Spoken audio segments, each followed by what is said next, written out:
স্বাগত জানাচ্ছি গেম অনের সাথে আছে আমি পিঙ্কি সানোয়ার। প্রতি শুক্রবার গেম অন নিয়ে আপনাদের সঙ্গে রাত 8টায় থাকি আমরা।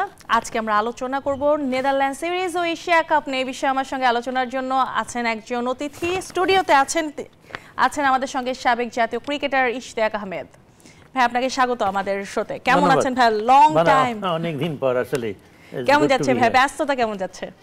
ভালো, একটু বাইরে গিয়েছিলাম, বিদেশে গিয়েছিলাম, এই জন্য আপনি আউট অফ রিচ ছিলেন আসলে। হ্যাঁ, আমার বড় বোনের একটু শরীর খারাপ ছিল, তাকে একটু দেখতে গিয়েছিলাম, but so far so good. অনেকদিন পরে ভাইয়া আসলে ক্রিকেট নিয়ে গল্প করার জন্য আপনাকে পেলাম। একেবারে সরাসরি আবার টপিকে চলে যায়। আজকে কথা বলবো আসলে নেদারল্যান্ড সিরিজ এবং এশিয়া কাপ নিয়ে। এই যে শুরুতেই বলবো যে বাংলাদেশ যে নেদারল্যান্ড সিরিজের জন্য এবং এশিয়া কাপের জন্য 16 সদস্যর একটা দল ঘোষণা করেছে, যেখানে কিন্তু অনেক দিন পর সোহান এবং সাইফ সুযোগ পেয়েছেন, কিন্তু বাদ পড়েছেন সৌম্য, মিরাজ এবং তানভীর ইসলাম। কেমন দেখছেন দলটা? Well, দলটা is full of youngsters, exciting players. Tanzit Tamim, Imon, Tawhid Hridoy, Zakir Ali Onek, Tanzim Saqib, numbers of young players. এবং ইন্টারেস্টিংলি তারা কিন্তু সেই ওয়ার্ল্ড কাপ উইনিং সাইডেরই কিন্তু maximum under 19 world cup maximum player, Shoriful Islam maximum কিন্তু ওই দলেরই। Overall আমার মনে হয় যে বেশ কয়েকটা সিরিজ রিসেন্ট পাস্টে তারা জিতেছে। লিটন দাসের টি-20 captaincy has been successful, but তার নিজস্ব ব্যাটিংটা is a bit of a concern. আমার মনে হয় যে এই দলটাকে এগিয়ে নিয়ে যেতে গেলে ক্যাপ্টেন একটা বড় ভূমিকা থাকবে, হওয়া উচিত আমি মনে করি। এবং this is an opportunity for Liton Das to come back to form. ও বেচারা he is struggling still with his form, হয়তো বা he is leading the side well, যে কারণ টিম জিতছে, জেতাটাই সবচেয়ে মেইন ইয়ে। বাট আমার মনে হয় যে সিলেকশন দিকে যদি আমরা দেখি, good selection. Sadly Soumya Sarkar is not there. Soumya Sarkar trial ম্যাচে ভালো খেলেছে। আসলে পরের প্রশ্ন আসতে যাচ্ছিলাম যে সৌম্যর বাদ পড়া কিংবা মিরাজের বাদ পড়াটা কিভাবে দেখছেন? মিরাজের বাদ পড়াটা আমি এক্সপেক্ট করছিলাম, খুব একটা অবাক হয়নি। এবং আমি মনে করি যে মিরাজকে আসলে আনফরচুনেট ইশতিয়াক ভাই, মানে আমি খুব একটা মনে করি না। আমি মনে করি যে মিরাজের মতো প্লেয়ার মেহেদী হাসান, শেখ মেহেদী হাসান আছে। হি স্পেশালাইজিং ইন টি-20, ভালো খেলেছে টি-20তে, পারফর্ম করেছে, exciting batsman, lowered on the ইয়ে, এবং সে নিচেও বোলিং করতে পারে, নিউ বল দিয়েও বোলিং করতে পারে, and he is been successful. সুতরাং আমার মনে হয় যে টি-20 দলে he is an integral part. Mehedi Hasan, Miraz one day এবং টেস্ট ক্রিকেট খেললেই যে টি-20তে he is the best player, no doubt. বাংলাদেশে if you ask me, the number 1 player is Mehedi Hasan Miraz. কিন্তু তাই বলে যে টি-20তে তাকে থাকতেই হবে, তার জায়গায় তার থেকে বেটার অপশনস আছে, সেই জন্য সে বাদ পড়েছে। Not because he is out of form, but he is not a good player, not good enough player. ওর যে জায়গাটা, যে জন্য তাকে প্রয়োজন, তার থেকে বেটার হচ্ছে আরেকজন, শেখ মেহেদী হাসান আমি মনে করি। সোহান এবং সাইফের একটা ইন্টারেস্টিং ইনক্লুশন। নুরুল হাসান সোহান কিন্তু অনেক দিন ধরে আমি ভেবেছি যে he should have been in the side সবসময়, এবং যখনই সে সুযোগ পেয়েছে ভালো পারফর্ম করেছে। বাট তাকে ডেকেছে ঠিকই, খেলাবেটা কোথায়? তাকে কিন্তু বলা হচ্ছে তাকে ব্যাকআপ প্লেয়ার হিসেবে নেওয়া হচ্ছে। এটা কি আসলে, এটা মানে কিভাবে দেখছেন? না, এখন এখানে কিন্তু সে ব্যাকআপ প্লেয়ার হিসেবেই সুযোগ পাচ্ছে বলা যায়। প্রথম ম্যাচটাতে একটা সুযোগ থাকলেও থাকতে পারে, কারণ কিছুটা ফিটনেস নিয়ে ইস্যুস আছে। পারভেজ ইমনের ফিটনেস নিয়ে কিছুটা ইস্যু আছে। আমার মনে হয় যে শামীম পাটোয়ারির কিছুটা ইস্যু আছে। সো দুই একটা প্লেয়ারের ফিটনেস নিয়ে আমার মনে হয় যে, এবং তহিদ হৃদয়ের ফর্ম নিয়ে কিছুটা ফর্ম নিয়েও কিন্তু কথা আছে। অনেকদিন পরে তাকে দলে ডাকা হলো, তিনিও কিন্তু খুব একটা ফর্মে এখন নেই। আমি তো ভেবেছি যে বরং হি হ্যাজ বিন কনসিস্টেন্ট। বাংলাদেশে দলকে নিয়ে গেছে, অস্ট্রেলিয়াতে ভালো খেলেছে, বিপিএল এ ভালো খেলেছে, রিসেন্ট ইসাতেও ভালো খেলেছে, যেগুলো রাজশাহীতে হয়েছে against I think south Africa or something like that. Some good innings he has under his belt. হয়তো বা রিসেন্ট দুই একটা ইনিংস নাও থাকতে পারে, কিন্তু আমার মনে হয় অন ফর্ম, পারফরমেন্স বেসিস যদি কোনো একটা প্লেয়ার টিমে আসে, সেটা নুরুল হাসান। কিন্তু তাকে খেলাবেটা কোথায়, এটা নিয়ে আমি একটু ইসেতে এমন হতে পারে যে জাকির আলী অনেক is a confirm player. Nurul হাসানকে যদি সুযোগ দিতেই হয়, since he is a wicket keeper. আর নুরুল হাসানকে জানি না উইকেট কিপিং করাবে কি না, কারণ লিটন সাধারণত উইকেট কিপিং করে। So it's a bit of a tricky situation. Saif হাসানেরও সুযোগ থাকে যদি উপরের দিকে সে তহিদ হৃদয়কে যদি রেস্ট দেওয়ার চিন্তাভাবনা করে থাকে। অ্যাকচুয়ালি ওই যে সোহানকে যেটা বলছিলাম যে তাকে অ্যাকচুয়ালি ব্যাকআপ প্লেয়ার হিসাবেই হয়তো রাখা হচ্ছে, যে কেউ ইনজুরিতে পড়লে কিংবা কোথাও কোনো সমস্যা থাকলে হয়তো সেই জায়গাটা তাকে বিবেচনা করা হতে পারে। ব্যাটিং বোলিং দুই দিকে কি ব্যালেন্সড হলো টিমটা? আমি তো মনে করি অনেক দিন পর একটা balance team. We have two good left arm seamers. Tanzim Sakib is a fantastic, আমার মনে হয় যে রিসেন্ট সময়ের একটা we are looking for a fast bowling allrounder, none better than Tanzim Sakib. And then we have Taskin. Sadly enough, Nahid Rana fitness এর জন্য আসে নাই, কিংবা যে কোনো কারণে আসে নাই। And then we have two very good left arm spinners in Tanveer, and then we have Rishad Hussain R Mehdi Hasan. Overall I think যেটা সবচেয়ে বড় সমস্যা ছিল আমাদের ওপেনিং। এক্স্যাক্টলি, আমি এখনই আসতাম যে আসলে ওপেনিং যে জায়গাটা আমরা অনেক স্ট্রাগল করছি, এই জায়গাটার আসলে যে স্ট্রাগল পার্টটা, এটা নিয়ে আসলে কি কাজ করার আছে ইশতিয়াক ভাই, এবং এটার আসলে সলিউশনটা কোথায়, বা এই জায়গাটা অনেক বেশি এক্সপেরিমেন্টও হয়ে থাকে? না, আমার মনে হয় ফাইনালি এই যে হোয়াইট বল ক্রিকেটের জন্য the type of openers we are looking for, Parvez Hossain এবং তামিম, এই দুইজনকে আমরা পেয়েছি। এরা কিন্তু মোটামুটি সাকসেসফুল।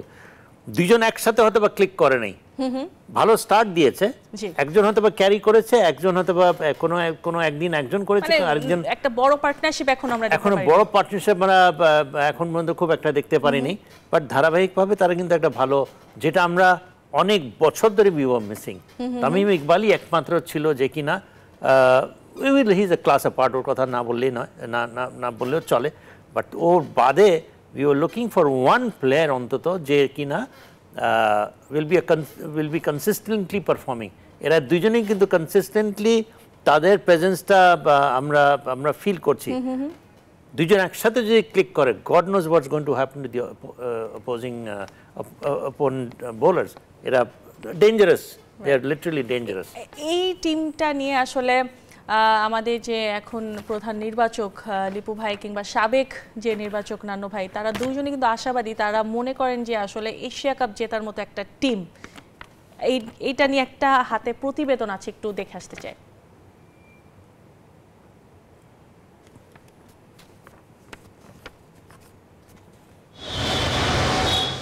এশিয়া কাপে 3 বার ফাইনাল খেলেও এখনো শিরোপার দেখা পায়নি বাংলাদেশ। টি-20 ফরম্যাটে পিছিয়ে থাকলেও এবার আরব আমিরাত থেকে শিরোপা নিয়ে আসার স্বপ্ন দেখছেন প্রধান নির্বাচক। কিন্তু আলোচনায় প্রশ্ন ছিল, হঠাৎ করে কিভাবে সাইফ হাসান এশিয়া কাপের মতো বড় মঞ্চে জায়গা পেলেন, তার ভূমিকা কি হবে, কতদিনই বা সুযোগ দেয়া হবে।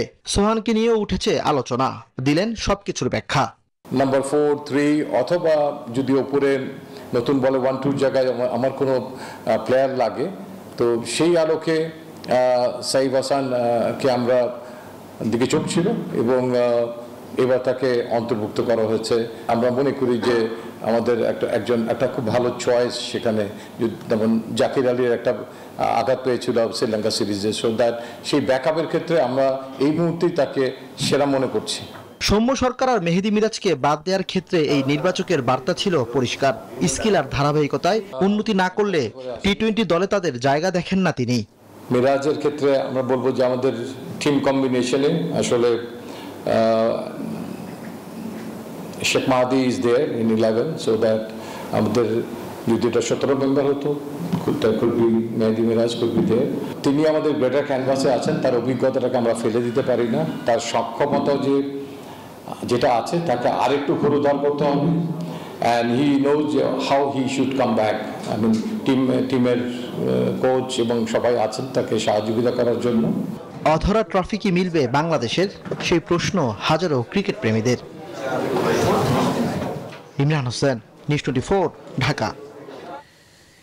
রাইট, ইশতিয়াক ভাই, কি মনে হচ্ছে এই টিমটা আসলে কি এশিয়া কাপ জেতার মতো সক্ষমতা রাখে? কতটুকু প্র্যাকটিক্যালি এবং লজিক্যালি আসলে আপনার কাছ থেকে জানতে চাই। Well I mean exciting players, তাদের রিসেন্ট পারফরমেন্স যদি দেখি, ইয়েস তারা সিরিজ জিতেছে, বাট সি ইনকনসিস্টেন্সি একটা বড় ফ্যাক্টর রয়ে যাচ্ছে। তাদের জেতাটাও আমি মনে করি part of their inconsistency. Consistently জেতাটা অনেকটা আনপ্রেডিক্টেবল হয়ে গেছে কিনা বাংলাদেশ টিম, যেটা আমরা আগে পাকিস্তানকে বলে থাকতাম, এখনো বলি। ওয়েল আই মিন বলতে পারি সর্ট অফ প্রেডিক্টেবলি আনপ্রেডিক্টেবল হচ্ছে রিসেন্টলি। ওদের যেটা আগে বলছিলাম, তাদের ওপেনিং পেয়ার্স একটা পেয়েছে অনেকদিন পরে টি-20 জন্য পারফেক্ট।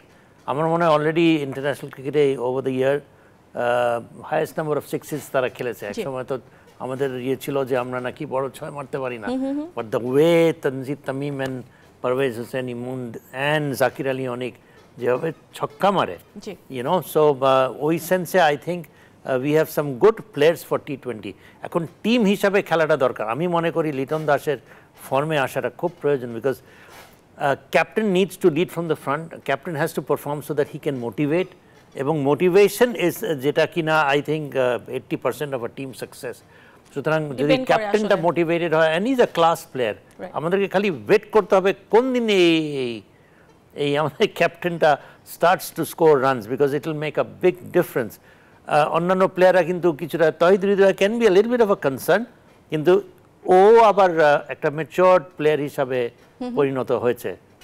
অফ ফর্ম একটু হতেই পারে, বাট ও খুব জঘন্যভাবে যে অফ ফর্ম কোনো সময় গেছে তা কিন্তু না, বাট ও একটা স্ট্যান্ডার্ড সেট করেছিল, সেটা ধরে রাখতে পারেনি। বাট আমি মনে করি যে young player, perfect player for টি-20।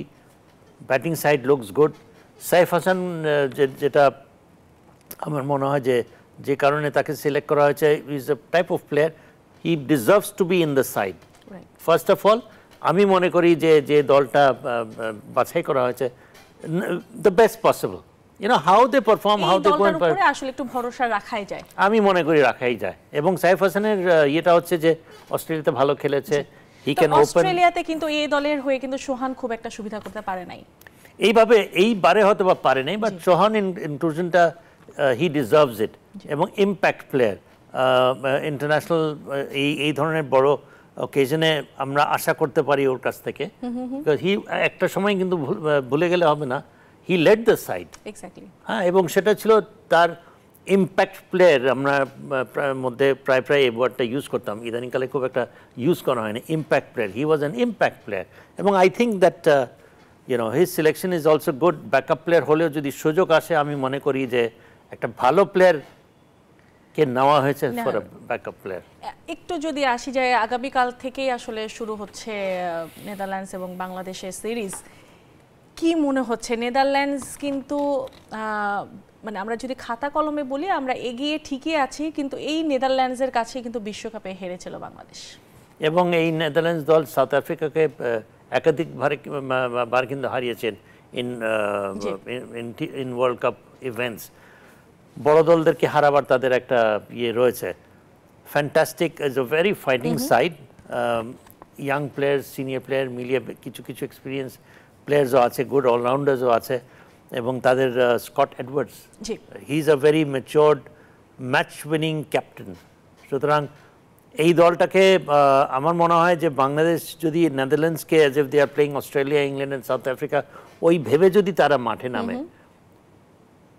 then Bangladesh will has a better chance of winning. The moment they think that they are not one of the big sides, যেটা আমার মনে হয় না যে এই ইন্টারন্যাশনাল ক্রিকেটে কেউ এইভাবে ওই মাইন্ডসেট নিয়ে খেলে। এবং বাংলাদেশ কিন্তু এই আইসিসি অ্যাসোসিয়েট কান্ট্রিজ কিংবা লেসার র্যাঙ্কড টিমদের সাথে কিন্তু হেরেছে, ইউএস এর, UAE, we should not forget, Hong Kong এর अगेंस्ट আমরা হেরেছি। আমাদের হারার যেটা খুব ম্যাচিওরড ওয়েতে বলেছে লিটন দাস, যে আমরা হারতেও পারি। আপনি লিটন দাসকে নিয়ে কথা বলেন, একটু দেখে আসতে চাই যে আসলে লিটন দাস কি প্রত্যাশা করছেন নেদারল্যান্ডসের বিপক্ষে এই সিরিজ নিয়ে। প্রায় 11 বছর পর 3 ম্যাচের টি-20 সিরিজ খেলতে বাংলাদেশে ডাচরা। সর্বশেষ 2014 সালের টি-20 বিশ্বকাপ খেলতে বাংলাদেশে পা রেখেছিল তারা। আর এবারই প্রথম ঘরের মাটিতে ডাচদের বিপক্ষে সিরিজ খেলতে মাঠে নামার অপেক্ষায় টাইগার ক্রিকেটাররা। সিলেট ইন্টারন্যাশনাল স্টেডিয়ামে আনুষ্ঠানিক অনুশীলনের কথা থাকলেও তুমুল বৃষ্টিতে তা পণ্ড হয়। শেষ পর্যন্ত সংবাদ সম্মেলন করে হোটেলে ফেরে বাংলাদেশ। গণমাধ্যমের সামনে জাতীয় দলের অধিনায়ক লিটন কুমার দাস জানান, এই সিরিজে এশিয়া কাপের প্রস্তুতিটা বেশ ভালোভাবেই নিতে চান তারা। বিফোর এশিয়া কাপ এটা একটা খুবই ভালো সিরিজ হবে অ্যাজ এ বাংলাদেশ টিমের জন্য, বিকজ অলমোস্ট সিমিলার কন্ডিশনই ওখানে থাকার চান্স বেশি। সো আমার মনে হয় এই সিরিজ থেকে আমরা একটা ভালো জিনিস নিয়ে যেতে পারবো এশিয়া কাপের জন্য। এই সিরিজের আগে থেকেই পাওয়ার হিটিং প্র্যাকটিস করে আসছে ব্যাটাররা। সেই পরীক্ষা দিতে প্রস্তুত বাংলাদেশ। কারণ আমরা সবাই জানি আবুধাবি ব্যাটিং ফ্রেন্ডলি উইকেট, সিলেটও অনেকটাই batting friendly wicket. So similarity যদি আমি দেখতে চাই তাহলে ওই দিক দিয়ে থাকবে। আর অবভিয়াসলি আপনি যে কথাটা বললেন যে 200-250 রান করার একটা হ্যাবিটেরও বিষয়, আমরা যদি করতে পারি খুবই ভালো। অন্যদিকে নিজেদের অনুশীলনের আগে সংবাদ সম্মেলনে ডাচ অধিনায়ক স্কট এডওয়ার্ড জানান, যে কোনো দলের সাথে ম্যাচ জেতার সামর্থ্য আছে তাদের। It's obviously different. I think, whenever you go to different parts of the world, cricket means different things to different countries, and there's more audiences, more crowds, more media, all sorts of things in different parts of the world. So yeah, it is obviously a little bit different for us. 30 August সিরিজের প্রথম ম্যাচে মুখোমুখি হবে দুই দল। নাজাত আহমদ প্রকাশিত, news 24, Sylhet. Right, Ishtiaq ভাই, আসলে আমরা আমাদের ক্যাপ্টেনের কথা শুনে বুঝলাম যে তিনি অনেক কনফিডেন্ট এই সিরিজের জন্য। আসলে আমি যদি একটু বলি যে তিনি বলছিলেন যে দুবাইয়ের মতো, আবুধাবির মতো আসলে যে উইকেট, স্পোর্টিং উইকেট উনি চেয়েছেন, সিলেটে এটা আসলে কতটুকু সম্ভব? ওয়েল, নতুন কিউরেটর আমাদের হেড অফ টার্ফ আমরা একজনকে নিয়োগ করেছি, Tony Hemmings, is one of the best in the world. আমরা আশা করতে পারি যে উইকেটটা better than previous. It will give an equal opportunity যে দুইজন ব্যাটার্স এবং বোলার্সদেরকেই সুযোগ দেবে এবং 200 রানের মতো স্কোর করার মতো wicket. It will be conditions, আমি ঠিক বলবো না একদম মতো উইকেট যে হবে, সেটা তো একটা আছেই, সেটাকে আমরা যদি চিন্তার থেকে, ওটা তো আমাদের কন্ট্রোলে নেই। বাট এই উইকেটে we can expect a good even contest between bat and ball and also between both teams. আর যদি বলি যে আসলে আমরা স্পোর্টিং উইকেটে গিয়ে কিন্তু খুব স্ট্রাগল করি, সেই জায়গাটা থেকে আসলে আমি যদি বলি যে এখানে সিলেটের উইকেট আমরা জানি সবসময় ব্যাটিং ফ্রেন্ডলি উইকেট, এই প্রস্তুতি নিয়ে আসলে এশিয়া কাপের জন্য কতটুকু প্রস্তুতি আসলে হবে বলে আপনি মনে করেন? লিটন যদিও বলেছেন যে আসলে খুব ভালো প্রস্তুতি হতে যাচ্ছে এই সিরিজটা। ওয়েল, এই একটা দল যেটা কিনা রিসেন্ট পাসে তারা সিরিজ জিতেছে, এই একটা দল যেটাতে এই সেম দল খেলছে, কিন্তু এই সেম কম্বিনেশন, এই প্লেয়ার, এই টিমটাকে একত্র হয়ে খেলাটাই is more important, not so much what the result will be. T20 you never know what the result will be like, but it's very important যে যেসব প্লেয়াররা ফর্মে আছে, ইচ অ্যান্ড এভরি প্লেয়ার তাদের ইন্ডিভিজুয়ালি তারা যেন ধারাবাহিকভাবে ভালো খেলে যেতে পারে। একটাই যেটা আমি আগে বললাম যে চিন্তাটা ইজ অনলি লিটন দাস। আপনার কনসার্ন অ্যাকচুয়ালি লিটন দাসকে নিয়ে বেশি, little bit with Liton Das, yes, because more or less সব প্লেয়ার কিন্তু খেলে এসছে। এখন আমরা তো আশা করতেই পারি যে দেশের মাটিতে খেলা হচ্ছে। Netherlands not the most strong side in the world, কিন্তু তারা কিন্তু ওয়ার্ল্ড কাপ ইভেন্টসে বড় টিমদেরকে হারিয়েছে। কোনোভাবে হালকা করে নেওয়ার মতো দল না এরা, সো আই থিঙ্ক বাংলাদেশ তারা ওই এশিয়া কাপের জন্য প্রস্তুতির জন্য সর্বাত্মকটা চেষ্টা করবে। এখন জিনিসটা হচ্ছে যেসব প্লেয়ার ভালো ফর্মে আছে, এই টিম কম্বিনেশনটা কী হবে, it's a bit of a tricky situation. যেটা বললাম না, পারভেজ ইমন ওয়াজ নট, তার একটা ফিটনেস প্রবলেম ছিল, পায়ে ব্যথা পেয়েছিল। শামীম হোসেন পাটোয়ারি জ্বরে ভুগেছে মনে হয়, so physically he will not be very strong, fit নেই তিনি, কিন্তু দুইজনই কিন্তু integral part of the team. So তাদেরকে নিয়ে কতখানি চান্স নেবে সেটা দেখার বিষয়। Towhid Hridoy is not in the best of form, যে ধরনের তহিদ হৃদয়কে আমরা জানি একটা, if you want to become a champion team, you have to bat like a champion batter, which I don't think একমাত্র Zaker Ali, Tanzid Tamim and Parvez Emon, they are the only 3 players যারা নাকি একটা চ্যাম্পিয়ন দলের কীভাবে ব্যাটার্সদের যে ধরনের এক্সপেক্ট করা হয় only these three, but we need more players. But the only player that is Liton Das, যাকে নিয়ে আমি সত্যিকারের I hope that he chooses this occasion to come back to আসলে form. এশিয়া কাপ অনেক বড় একটা আসর, আমরা কিন্তু এখন পর্যন্ত এশিয়া কাপ জিততে পারিনি, কিংবা আনফরচুনেটলি আমরা কিন্তু ইন্টারন্যাশনাল ট্রফি ওই পর্যন্ত এখন পর্যন্ত আসলে আমরা পঞ্চপাণ্ডব থাকা সত্ত্বেও আমরা ঘরে আনতে পারি নাই। এই এশিয়া কাপে অনেক আশা করা হচ্ছে। নেদারল্যান্ডস আপনার কেমন প্রতিপক্ষ বলে মনে হয় যে এশিয়া কাপে প্রস্তুতি নেয়ার জন্য আসলে নেদারল্যান্ডসকে আপনি কেমন টিম হিসেবে দেখেন? আরো বেটার হতে পারতো কিনা আসলে? না, আমার মনে হয় যে হালকা করে নেওয়ার কোনো ইয়ে নেই। বাংলাদেশ দলকে they have to play as a team, make winning a habit. তারা রিসেন্ট পাস্টে জিতেছে এবং সিরিজ জিতেছে, সো এই উইনিং মোমেন্টামটা তাদেরকে কন্টিনিউ করতে হবে। It is not who you are playing against. কেন আমরা ওয়েস্ট ইন্ডিজকে তাদের দেশে হারিয়ে এসেছি, পাকিস্তানকে আমরা হারিয়েছি, শ্রীলঙ্কাকে তাদের দেশে হারিয়ে এসেছি। সো দ্যাট ইজ, আমরা এমন না যে আমরা কিছু করি নাই, মাঠে দেখেছি। আইসিসি টুর্নামেন্টগুলোতে গেলে it's not about ICC tournament. আমরা আই থিঙ্ক আই মিন ওই জিনিসটা মাথা থেকে বের করতে হবে।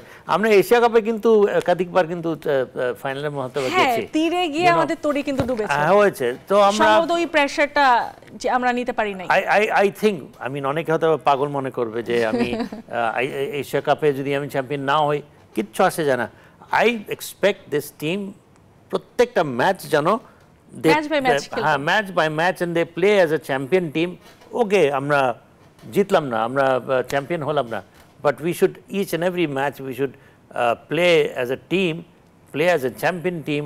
Individual players যেরকম ওরকম যেন পারফর্ম করে, মানে দর্শক এবং হোল ওয়ার্ল্ড টেক্স নোটিস না this is one team that is emerging, যেটা আমরা আফগানিস্তান দলের ক্ষেত্রে দেখেছি।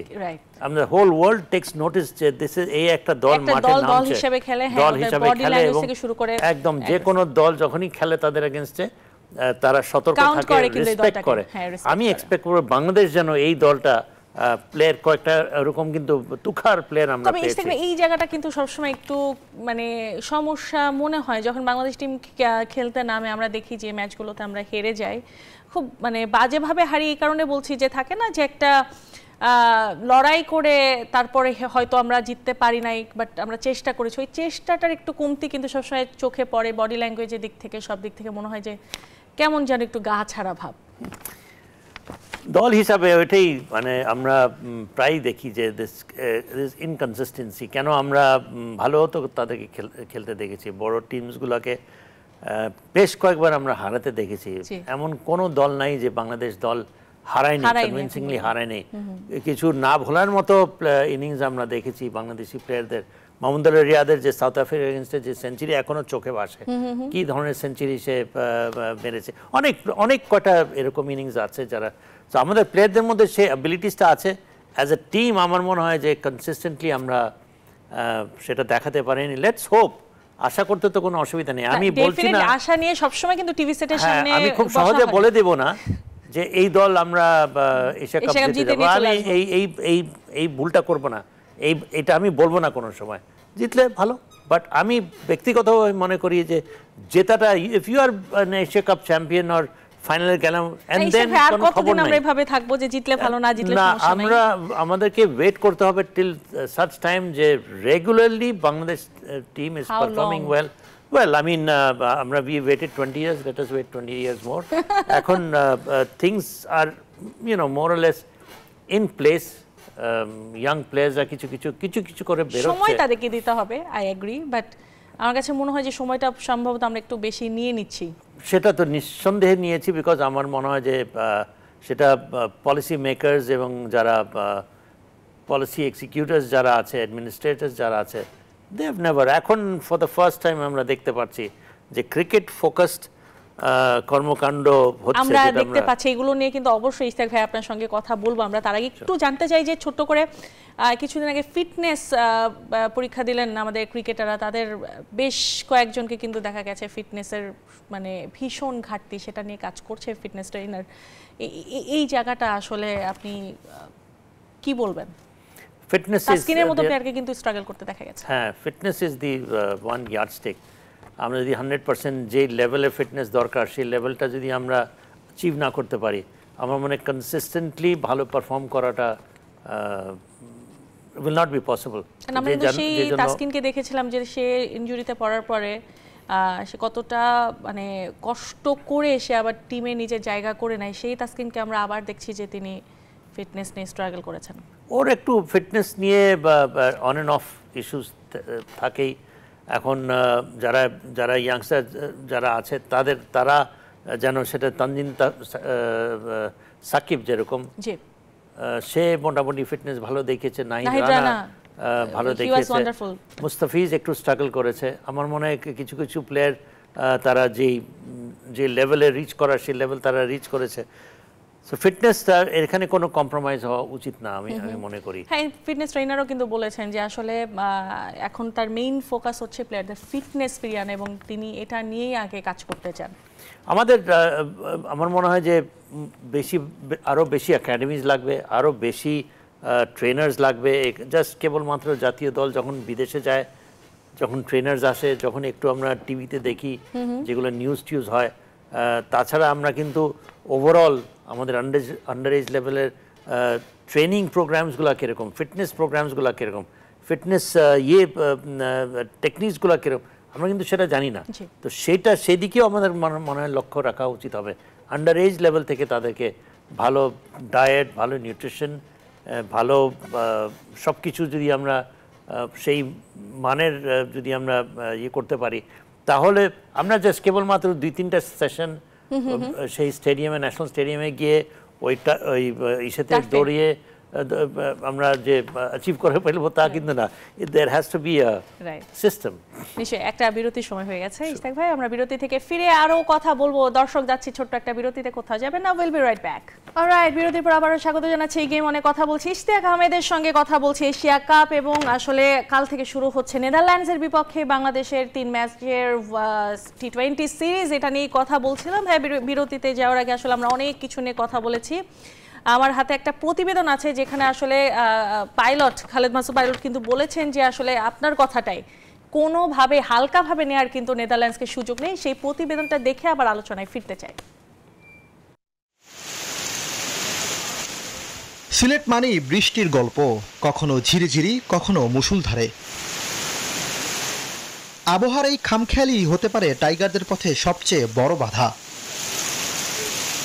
পাইলট বলছেন বৃষ্টি শুধু ম্যাচের গতি থামাবে না, পরীক্ষা নেবে ক্রিকেটারদের মানসিক দৃঢ়তারও। মাঠ ভেজা থাকুক বা আকাশ মেঘলা, খেলোয়াড়দের মন শুষ্ক থাক, এটাই তার প্রত্যাশা। সবচেয়ে বেশি বৃষ্টি হয় কিন্তু বাংলাদেশের সিলেটে, তো আসলে উইকেটটা কেমন হবে বলা কঠিন। এই বর্ষার মধ্যে আসলে ফ্ল্যাট ব্যাটিং ট্র্যাক বানানো আসলে খুবই কঠিন। তারপর আশা করছি যে যেহেতু এই ম্যাচ সিরিজ আছে, সেই সিরিজকে কেন্দ্র কতখানি কাভার করে ফ্ল্যাট ট্র্যাক বানানো যায়, যতখানি ব্যাটিং সুলভ উইকেট বানানো যায়, বড় রানের খেলা করা যায়। যদি 200+ রানের খেলা যদি হয়, তাহলে ব্যাটসম্যানদের জন্য অনেক ভালো হবে। এশিয়া কাপে যে ভালো পারফর্ম ব্যাটসম্যান অ্যাটলিস্ট কনফিডেন্স নিয়ে যাবে। তবে আবহাওয়ার বাইরেও তার চোখে আরো বড় চ্যালেঞ্জ দলের টেকনিক্যাল ঘাটতি। পরিস্থিতি বুঝে দ্রুত সিদ্ধান্ত নেয়া, সঠিক সময়ে সঠিক বোলিং পরিবর্তন কিংবা ব্যাটিং অর্ডারে সাহসী পদক্ষেপ, এসব জায়গায় উন্নতির তাগিদ দেন সাবেক এই অধিনায়ক। 4 ছক্কা কিন্তু আমাদের প্লেয়াররা সবাই মারতে পারে। প্রবলেমটা হচ্ছে যে 4 ছক্কা মারার পরে যে ভালো বলটাকে কি করে 1 খেলবো, 2 খেলবো, একটা ওভারে যে 10 থেকে 12 রান প্রত্যেক ওভারে করবো, এই যে মোমেন্টাম, রানের মোমেন্টাম, যে চাকাটা ঘোরানো, সেইখানে আমরা আলটিমেটলি সেই জায়গাতে আমরা ঘাটতি আছে। বাট হেল্প করবে, লং টার্মের জন্য হেল্প করবে। সেই জিনিসগুলো হয়তো কাজে লাগবে, আমাদের মাসেলগুলো কিভাবে ডেভেলপ করা যায় বড় বড় 6 মাসের জন্য। বাট আমি মনে করি আমাদের ট্যাকটিক্যাল জায়গাগুলোতে সবচেয়ে বড় দুর্বলতা। পাইলটের আশা, এই সিরিজের ভেতর দিয়ে ক্রিকেটাররা খুঁজে নেবেন নতুন আত্মবিশ্বাস। ব্যাটিং বোলিংয়ের সাথে ফিল্ডিংয়েও দৃঢ় বার্তা দিতে পারলে এশিয়া কাপ লড়াইটা হবে আরো দীপ্ত, আরো শক্তিশালী। ইমরান হোসেন, নিউজ 24, ঢাকা। রাইট, ইশতাক ভাই, আসলে বেশ কয়েকটা বিষয় কিন্তু খালেদ মাসুদ পাইলট তুলে ধরেছেন। ফার্স্ট যদি আমি আপনার কাছে আসি, যেটা নিয়ে আমরা একটু আগেও কথা বলছিলাম, যে বৃষ্টি সবচেয়ে বড় প্রতিপক্ষ আসলে বৃষ্টি হতে পারে, কারণ বৃষ্টি যদি আসলে খেলার মোমেন্টাম ঘুরিয়ে দেয়, সেক্ষেত্রে কিন্তু বাংলাদেশ স্ট্রাগল করবে। ওয়েল, বৃষ্টির উপরে তো আমাদের কারো কোনো কন্ট্রোল নাই। এন্ড ইয়েস, এখন সিজনটাই হচ্ছে বৃষ্টির, সিলেট এবং সিলেট একটা এরিয়া যেখানে বৃষ্টির ইয়েটা বেশি থাকে। তো আমার মনে হয় যে you should be prepared to face any situation. এখন যেহেতু আমরা ইন্টারন্যাশনাল ম্যাচ খেলছি, professional players, we should be prepared. এটাও এক ধরনের আমার মনে হয় যদি এরকম সিচুয়েশন আসে সেখানে উইল বি মেন্টালি প্রিপেয়ার্ড যে যদি এই ধরনের সিচুয়েশন আমরা ইউএইতে ফেস করি ওরকম হবে না, বাট ডিফারেন্ট টাইপস অফ সিচুয়েশনে কোন প্লেয়ারের রোলটা কীরকম হওয়া উচিত। আমার মনে হয় এইসব যদি আমরা এই ধরনের পরিস্থিতির মোকাবেলা যদি করতেই হয়, যদি করে থাকি, আমার মনে হয় it's only a lesson, there is nothing we can do. এই যে বৃষ্টির কারণে কি হবে না হবে ওটা তো আসলে বলার কিছু নাই, ওই সিচুয়েশন যেটা ডিমান্ড করবে সেভাবেই কিন্তু আসলে খেলতে হবে। তিনি বলেছেন যে মেইন যে সমস্যাটা দেখছে সেটা টেকনিক্যাল ঘাটতি। ইশতাক ভাই আপনার কাছে একটু জানতে চাবো যে টেকনিক্যাল ঘাটতি বাংলাদেশকে আসলে কতটুকু ভোগাতে পারে এবং নেদারল্যান্ডসের এগেইনস্টে আসলে বাংলাদেশে কি কি চ্যালেঞ্জের সম্মুখীন হতে পারে?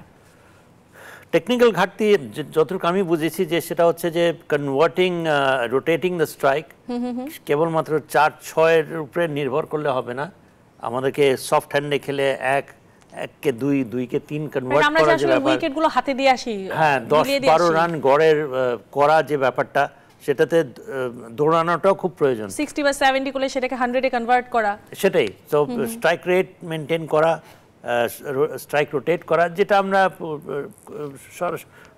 খুব একটা দেখি না। And I think he has pointed out the right lapses or lackings from in the Bangladesh side. আমার মনে হয় যে টেকনিক্যাল ডেফিসিয়েন্সি বলতে সেটা যেটা বুঝিয়েছে, যতটুকু আমি বুঝতে পেরেছি সেটা হচ্ছে এটা, যেটা আমিও মনে করি যে আমরা কেবলমাত্র শুধু 4-6, বিকজ অন্যান্য টিমের প্লেয়ারদেরকে আমরা দেখি, সে বিরাট কোহলি কিংবা ওয়ার্ল্ড ক্লাস প্লেয়ার্স করে কি, they always rotate the strike, 1-কে 2, 2-কে 3 করা, ফিটনেস, সেখানে ফিটনেসের একটা বিশাল ভূমিকা থাকে যে how you fast you run, how fast you take the first run and come back for the second run. তো সেখানে ফিটনেসের ব্যাপার আছে। এই 1-কে 2-এ কনভার্ট করা, 2-কে 3-এ কনভার্ট করা, এই জিনিসগুলো আমার মনে হয় প্লেয়ারদের আয়ত্ত করতে হবে। ইশতাক ভাই, আপনি কিন্তু এতক্ষণ বলেছেন যে অ্যাকচুয়ালি আপনি ভরসা রাখতে চান কিংবা আপনার কাছে আসলে আপনি দেখছেন যে পুরো জিনিসটা আসলে লিটন দাস কিভাবে পারফর্ম করে সেটার উপরে আপনার আসলে একটা কনসার্ন আছে। তবে সাবেক নির্বাচক নান্নু উনি কিন্তু বলেছেন যে ওপেনিং এর ক্ষেত্রে কিন্তু তিনি শান্তর উপরে ভরসা রাখতে চান। এনে একটা প্রতিবেদন আছে আমাদের কাছে, একটু প্রতিবেদনটা দেখে এসে আলোচনায় ফিরবো। ওপেনিংয়ে বাংলাদেশের সেরা জুটি তামিম ইকবাল, লিটন দাস। 2020 সালে জিম্বাবুয়ের বিপক্ষে সিলেটে 292 রানের জুটি করেন তামিম লিটন। পরে টি-20তে লিটনের সাথে জুটি করেন নাজমুল হোসেন শান্ত। তারপর যেন ওপেনিংয়ে খেই হারিয়েছে বাংলাদেশ। নাজমুল হোসেন শান্ত কদিন আগেও ছিলেন 3 ফরম্যাটের অধিনায়ক, অথচ এখন যেন রাজ্যহারা এক রাজা। টি-20 দলে ফেরার স্বপ্নে ঘাম ঝরাচ্ছেন শান্ত। তবে সাবেক প্রধান নির্বাচক মিনহাজুল আবেদিন নান্নুর চোখে এখনো ভরসার নাম শান্ত। তার বিশ্বাস আবারও ফর্মে ফিরবেন শান্ত। শান্তকে অগ্রাধিকার দিলে ভালো হবে, কারণ ওর যথেষ্ট এক্সপিরিয়েন্স আছে এবং ওটা টেস্ট ক্রিকেট খেলছে, ওডিআই খেলছে। তো আমার মনে হয় যে এখানে একটা ট্রাম্প কার্ডের মতো সিলেকশন প্যানেল হয়তো সিদ্ধান্ত নিতে পারে, কারণ সৌম্যও কিন্তু খারাপ চয়েস না। শুধু শান্ত নয়, হারের বৃত্ত থেকে দলকে বের করতে 15 জনের স্কোয়াড বাছাই নিয়েও কথা বলেন সাবেকেই প্রধান নির্বাচক। তার মতে মিরাজ, শরীফুল কিংবা সৌম্য কারা থাকবেন, কারা বাদ পড়বেন, সেই সিদ্ধান্ত বিশ্বকাপের আগেই চূড়ান্ত করা জরুরি। টি-20 ক্রিকেটে অলরাউন্ডারের আধিক্য দরকার দলে, কারণ এটা এমন একটা খেলা, এটা মোমেন্টাম দরকার এবং এই জায়গায় কিন্তু অলরাউন্ডার হলে একটা প্লাস পয়েন্ট হয় এই জায়গাটায়। তারপরে আপনাকে সেরা 6টা ব্যাটসম্যান আপনাকে দরকার ফ্রন্ট লাইনে, 1, 2, 3, 4, 5, 6। তো এই জায়গাটায় আমার মনে হয় কোনো এক্সপিরিয়েন্স হয় না, সেরা যারা এক্সপিরিয়েন্স আছে এদেরকে নিয়ে আগাতে হয়। নান্নুর পরামর্শ, পরীক্ষা নিরীক্ষার সময় শেষ, এবার প্রয়োজন জয়ের ধারাবাহিকতা। আমার মতে এখানে যদি আমরা একটা মেজর ইভেন্টে আমরা খেলতে যাচ্ছি এশিয়া কাপে, তো ওই জায়গায় এই জায়গায় আমি থাকলে আমি কোনো এক্সপেরিমেন্ট করতাম না, কারণ আমি এখন থেকে প্রিপারেশন নিয়ে নিতাম যে এশিয়া কাপ তারপর বিশ্বকাপ। অতীত থেকে শিক্ষা নিয়েই নান্নুর পরামর্শ, দলে অলরাউন্ডার ও স্পেশালিস্ট ওপেনারদের উপর বেশি গুরুত্ব দেওয়া দরকার। Imran Hossain, news 24, Dhaka. How much do you agree with him? শান্তর ব্যাপারে সে যখন সিলেক্টেড ছিল, শান্ত তো তার ক্যাপ্টেন ছিল, ক্লোজলি দেখেছে। শান্তর ফাইটিং অ্যাবিলিটি সম্বন্ধে তার ধারণা আছে, বিকজ উই অল নো যে কিভাবে সে কামব্যাক করেছে এবং কিছু রিমার্কেবল কিন্তু খুব স্ট্রাগল করছে না আসলে শান্ত। তো তার আমার মনে হয় তার উপরে ভরসা, বিকজ শান্ত মনে হয় mentally is a tough guy. So I think যে যদি বলে থাকে ওইটার উপরে বেসিস করে ভরসা করে যে শান্তকে আমরা কনসিডারেশন রাখতে পারি। বাট এখন হচ্ছে কি যে যেহেতু অন্যরা যে দুইজন যার কথা বলছি পারভেজ হোসেন এবং দে আর প্লেইং সো গুড যে শান্ত অ্যাকচুয়ালি ওটার জন্য একটা তো হচ্ছে তার নিজের ফর্ম আগের মতো সেরকম কনসিস্টেন্টলি প্রলিফিক কোনো ফর্মে নাই সে। Is a fantastic player no doubt. আপনি হলে আসলে শান্তকে ওপেনিং খেলাতেন কিনা? খেলাতেন না, তার মানে আমি ধরে নিচ্ছি যে আপনি খুব একটা এগ্রি করছেন না। না, বাট আমি ওকে হয়তো টিমে রাখতাম, বাট আমি ওপেন করাতাম না তাকে। রাইট। আরেকটা বিরতির সময় হয়ে গেছে দর্শক, আরও একটা শেষবারের মতো বিরতিতে যাচ্ছি, কোথাও যাবে না। বিরতির পর আবারও স্বাগত জানাচ্ছি গেম অনে। আমি কথা বলছি আজকে সাবেক জাতীয় ক্রিকেটার ইশতিয়াক আহমেদের সঙ্গে আজকে কথা বলছি কিন্তু এশিয়া কাপ এবং নেদারল্যান্ডস সিরিজ নিয়ে। হ্যাঁ, নেদারল্যান্ডস সিরিজ নিয়ে অনেক কথা বললাম, এশিয়া কাপ নিয়ে অনেক কথা বললাম, একটু আসলে আমাদের প্রেসিডেন্টকে নিয়ে কথা না বললেই না। আমিনুল ইসলাম বুলবুল আসলে তার যে আমরা কর্মকাণ্ডগুলো বা কার্যক্রমগুলো দেখছি বাংলাদেশের ক্রিকেটকে এগিয়ে নেওয়ার জন্য, এগুলো বিষয়ে আপনার কাছে একটু জানতে যাব। রিসেন্টলি তিনি স্কুল ক্রিকেট, যেটা অনেক দিন ধরে আসলে বন্ধ ছিল বা এটা মিস করছিল অনেকে, এই যে রুট লেভেল থেকে প্লেয়ার ওঠানোর জন্য যে তার যে পদক্ষেপটা, এটাকে আসলে কিভাবে দেখেন? খুব পজিটিভলি দেখছি আমি। তার এখানে যতটুকু সে করেছে, it's something like his the test innings ইন্ডিয়ার এগেন্স্ট যেটা করছে, একটা মডেল একটা ইনিংস, ফ্ললেস একটা ইনিংস, প্রথম থেকে শেষ পর্যন্ত যে যে যে একটা কোয়ালিটি ইনিংস যেটা খেলেছে, আমার মনে হয় এখন পর্যন্ত তার যে ভূমিকাটা, তার যে রোলটা হ্যাজ বিন কোয়ালিটি। আমি মনে হয় না যে আমরা কোনো বাংলাদেশে আজকে 30-40 বছর এরকম কিছু এই ধরনের president cricket related, cricket focused যেগুলো মেইন ইয়েগুলো, হ্যাঁ, এবং সেটা এক্সিকিউট করার, একটা তো হচ্ছে প্ল্যান করা, একটা হচ্ছে সেটা চেষ্টা করা এক্সিকিউট করতে। তিনি কিন্তু খুব দ্রুত করেছেন। এবং একটা ব্যাপারও আছে, he has the right experience. আইসিসিতে 10-15 বছর কাজ করে ক্রিকেট রিলেটেড যেগুলা মেইন ডেভেলপমেন্ট প্রোগ্রাম যেগুলা কিভাবে এগিয়ে নিয়ে যেতে হয় সেটা সে জানে, যেটা দীর্ঘদিন তিনি এই নিয়ে কাজ করেছে, যে এক্সপেরিয়েন্স আছে। এবং ডিসেন্ট্রালাইজেশন যেটা আমি মনে করি যে এই চিন্তা ভাবনাটা তার যে এসছে সেটাই প্রমাণ করে এখানেই, that he is not here to do a job only for short term. He is doing a job যেটা কিনা দীর্ঘমেয়াদী একটা প্ল্যান আমরা শুধু বলি, কিন্তু কোনো সময় সেটাকে আমরা দেখতে পাই না। চট্টগ্রামের রিজিওনাল স্কুল ক্রিকেট আসলে উদ্বোধন করেছেন আমাদের প্রেসিডেন্ট আমিনুল ইসলাম বুলবুল। এই নিয়ে একটা প্রতিবেদন আছে, একটু দেখে আসতে চাই। ক্রিকেটের যাত্রা যেন থমকে গেছে। গত 10 বছরে জাতীয় দল ছাড়া আর কোনো দিকেই নজর দিতে ব্যর্থ হয়েছে বিসিবি। তবে প্রেক্ষাপট পাল্টে গেছে 5 আগস্টের পর। বিশেষ করে দেশের প্রথম টেস্ট সেঞ্চুরিয়ান আমিনুল ইসলাম দায়িত্ব নেয়ার পর থেকে সারা দেশে ছড়িয়ে দিচ্ছেন ক্রিকেট। দীর্ঘদিনের অপেক্ষার পর চালু হয়েছে রিজিওনাল ক্রিকেট। চট্টগ্রামের রিজিওনাল টি-20 টুর্নামেন্টের মধ্য দিয়ে নতুন সাকিব তামিম খোঁজার মিশনে নেমেছে বিসিবি। আমিনুল ইসলাম বুলবুল বলেন, স্কুল মাঠ থেকেই আগামী দিনের সাকিব তামিমকে খুঁজে বের করবেন তারা। ঢাকা, সিলেট, রাজশাহী, বরিশাল, খুলনা, এখানে আমরা এই সাকসেস স্টোরিটা বলবো। আর যদি স্পন্সরশিপ নাও পাই, আমরা যত ছোট আকারেই হোক আমরা ইভেন্টটা করবো।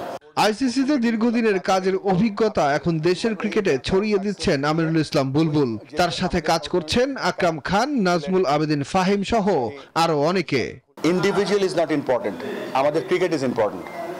আমরা একটা ক্রিকেটের যে একটা প্ল্যান থাকবে, কে আসলো কে গেল, ডাজন্ট ম্যাটার অ্যাট অল। এখানে পেপার থাকবে, ক্রিকেটাররা খেলবে, ক্রিকেটাররা ভালো পারফর্ম করবে, কর্মকর্তারা তাদের সেরাটা দিবে এখানে। সো এখানে কোনো দেয়ার ইজ নট পার্সোনাল কিছু নেই, কে থাকলো কে না থাকলো, that's completely immaterial.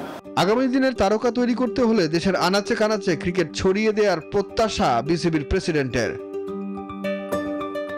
Sukhan Sarkar, news 24। Ishtiaq ভাই, আগামী দিনের আসলে তামিম সাকিব উঠে আসবে স্কুল মাঠের, এই ক্রিকেট থেকেই আসবে, এই চিন্তাটা আসলে অনেক দিন ধরে মিস করছিলাম।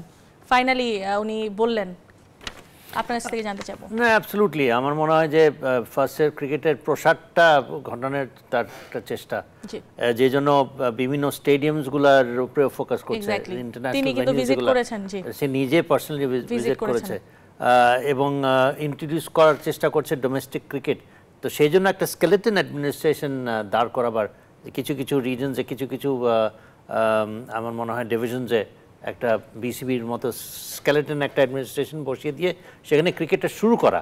সো এইটা চিন্তাভাবনাটাকে বাস্তবায়ন করার চেষ্টা করেছে। C this is something that we have always hard, these presidents ইলেকশনের সময় যদি বলি চাপাবাজি মারতো, শুধু চাপাবাজি মেরে গেছে।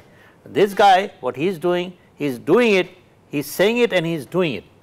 দিস ইজ সামথিং যেটা আমরা কোনো সময় দেখিনি, এবং এটা যদি চলমান থাকে, সেটা থাকবে যদি সে থাকে। সেটা তিনি কিন্তু প্রথমে এসে বলেছিলেন আমি টি-20 সিরিজ খেলতে এসেছি, আমি টি-20 খেলবো। এখন কি মনে হচ্ছে যে তাকে আসলে একটু লঙ্গার ভার্সনে বাংলাদেশের ক্রিকেটের প্রয়োজন কিনা? ওয়েল আই মিন আমি তো অবশ্যই মনে করি খুবই প্রয়োজন।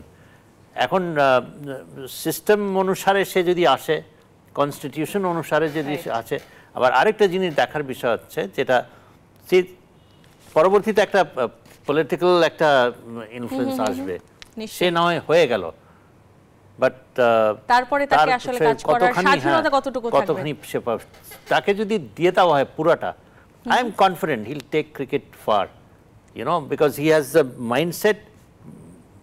বলছেই তো যে এখানে individual is not the thing, and বোঝাই যাচ্ছে that he is here only for cricket, nothing to do with his personal. নিশ্চয়ই তার আসলে যে আপনি একটু আগে বলছিলেন যে ক্রিকেটকে ডিসেন্ট্রালাইজড করা, অনেক দিন ধরে কিন্তু আমরা বলে আসছিলাম যে ক্রিকেট অনেকটা ঢাকা ভিত্তিক হয়ে গেছে, ঢাকা কেন্দ্রিক হয়ে গেছে, বাইরে আসলে ক্রিকেটকে ছড়িয়ে দেওয়ার যে বিষয়টা বলছেও করছেও, এবং আমরা কিন্তু এটা চিন্তাও করছিলাম যে আসলে বিসিবির কতটুকু সক্ষমতা আছে এতগুলো জেলাতে বা এতগুলো ডিভিশনে আসলে ক্রিকেটকে এইভাবে চালানো, সেটাও কিন্তু সে করে দেখে।